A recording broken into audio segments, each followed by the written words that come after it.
This is London. Napoleon said that Britain was a nation of shopkeepers, and right or wrong, London is a market. Painting the roses. Roses, smell them. Not every piece of painting. Half a dozen. And to match, there's the cups. A lip-shaped cup. When you drink your tea, your lip fits the cup. Your nose doesn't go in it. It's burnished gold. Burnished handle. Hand-painted, and every piece guaranteed. The half a dozen. You can do as you like with those. You can throw those at the old man, and they'll bounce back to the treasure. London is a market, and here in Trafalgar Square, London is selling history. But London can sell you peaceful surprises. London can sell you a country ride on horseback, inches away from its bustle.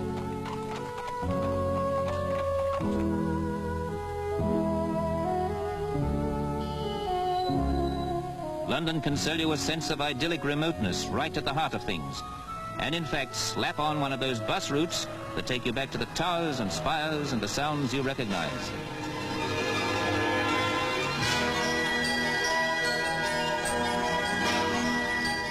Londoners see their city with workaday eyes and seldom realize that their own hometown is a mecca for tourists who are drawn here from all corners of the world. That's why even St. Paul's Cathedral spruces itself up.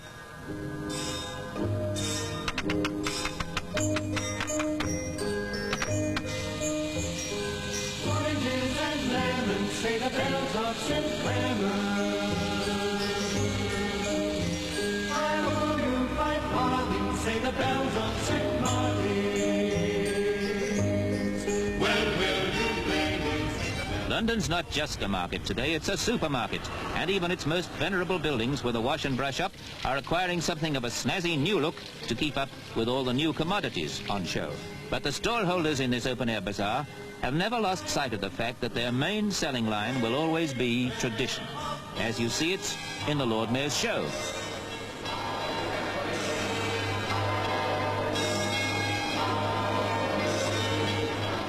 Let the world kid itself that London is fast asleep and living way back in history. London will keep trundling along. And her latest and newest idea in restaurants will wear a turn-of-the-century veneer without giving 2 hoots.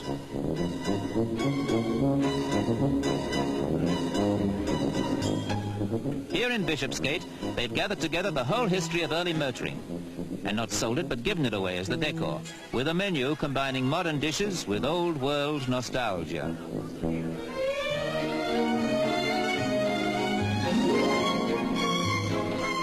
This is London, the London that the tourists quickly find. But even as you sit here, you sense that there's another London outside. You can do what you like. And to match, there's the plates. The half a dozen. Look, every piece is burnished gold. Quality. Do what you like. And the tourists keep pouring in to the old place that we in Britain take so much for granted. To the old marketplace that we find hard to think of as a tourist centre. Because when Londoners turn themselves into tourists, they aren't landing, they're taking off. You don't realize that right round the calendar, tourists raise London's population by 1 million.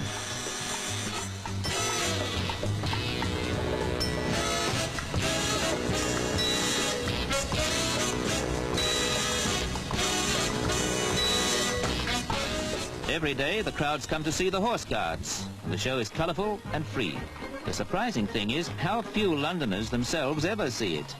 Just ask your friends what time it takes place, and most of them simply won't know.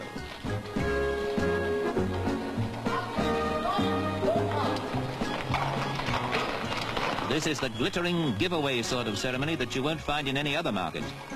Though horses have their established place, all sorts of horses. Old Father Thames could give you a good bit of sales talk. The river's been the scene of a stunt or two, but what's this they're pulling now? Oh yes, we sell all sorts of stunts in this marketplace, and a water motorbike we take in our stride.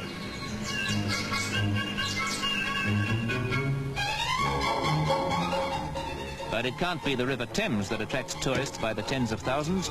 It can't be views of such things as the Houses of Parliament. What else can they find in this marketplace? Sensation?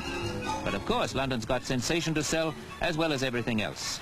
You won't find them missing a single trick, your press photographers. What have they cooked up here? This is Britt Ekland's birthday cake, so we're back from the thought of sensations to stunts and stars. For Peter Sellers must break into the scene any minute. And here he comes with her birthday present.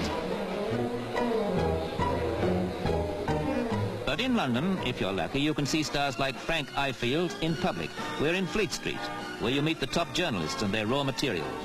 This writer is jazzman journalist Pat Doncaster. Famous crime men gather here, in the pub that has the whole history of the printing trade on show.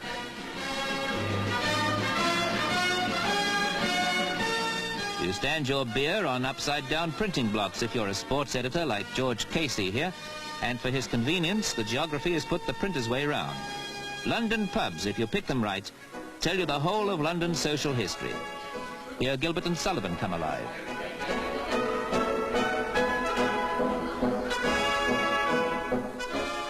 The theme you can read in a whole string of hostelries is London, the London of fact and the London of fiction. As in the Sherlock Holmes, here's a pub that's the museum of a famous detective who never was.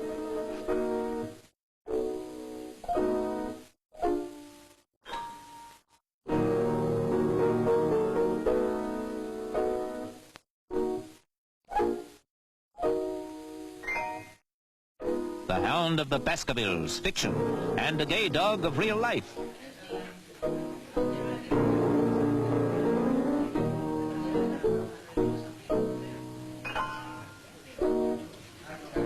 Is it perhaps for this sort of thing that tourists come to London? Because they can strike up a conversation with a stranger over an inquiry about Conan Doyle's Speckled Band. There's a pub in Covent Garden where you can certainly get the best of two worlds, the Barrow Boys of the Garden and the baritones of the Opera House. There's no doubt here, where culture and commerce meet on human terms, that tourists come just because it is the most colourful market in the world, where they wrap the goods up in memories. A real wit says, I ain't surprised because it's low. Oh, watch out, oh, the neighbours cry, who you gonna meet, Bill, and you bought the street, Bill, not I, oh, through the dive, knocked him in the old den road. £5 and it's yours, whoever wants it. Big. Just a moment, sir. I don't want your £5. I won't sell one. I'll pack them in a bag. If I can get hold of that set, I could smash them to 1,000 pieces. And I'd realise more money for the broken pieces. Upon the scale, the first hand gets it, the complete set, I'll smash them and realise more. The fun customer, the lot. £4. Gentlemen, there one. Gentlemen, there one. Lady.